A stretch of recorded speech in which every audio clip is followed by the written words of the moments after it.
Are there animals that are like real-life Pokemon? Welcome back to Shelby on Safari, the place where I, a wild animal biologist and Pokemon trainer, often combine my passions into one. Today we're looking at Stufful, the cute yet fierce Pokemon, and seeing if its similarities to the Red Panda are more than just on their appearance. So you ready? Join the safari and let's get started.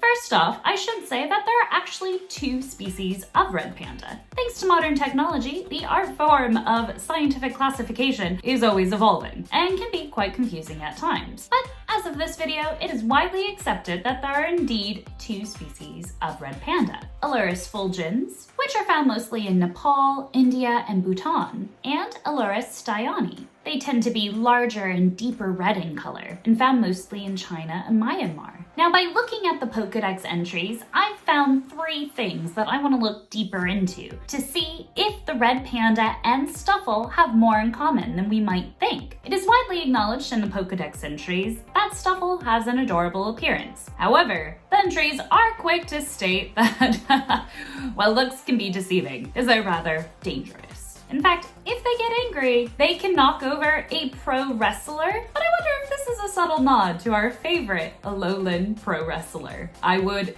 enjoy that reference.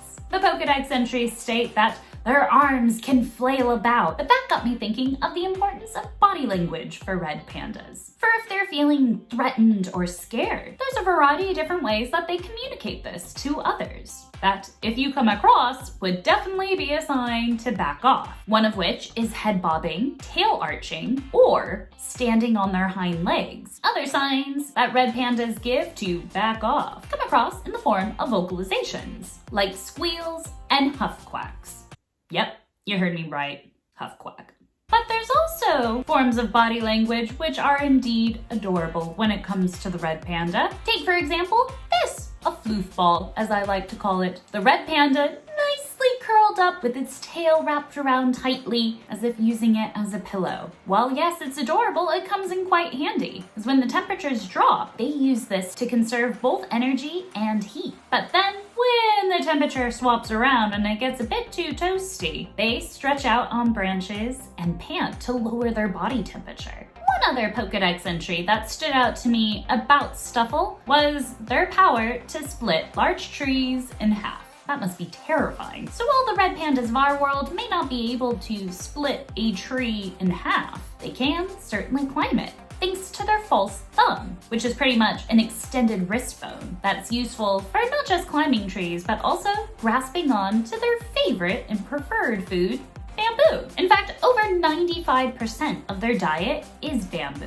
Well, at least selective parts. I thought I was a picky eater. These guys pick the creme de la creme, the most nutritious leaf tips, as well as, when available, bamboo shoots. But probably the coolest connection between red pandas and trees comes in the form of their most flexible ankles. They're one of the few mammals that can actually climb down a tree head first. So while they might not be able to split them in half like Stufful can, they are certainly arboreal. Now, the last Pokedex entry on Stufful that made me think of a red panda was when it said they have an organ on its rear that releases odor that is used to communicate with others. This is a totally not so subtle nod to scent glands. For red pandas in our world, use scent to communicate as well. They scent mark using anal glands as well as urine. But did you know they also have scent glands on their cute, furry feet? That's right, their feet are actually furry to help them not only keep warm, but also to grip on to the mossy wet surfaces that they climb on as well. But yeah, they have scent glands on the soles of their feet.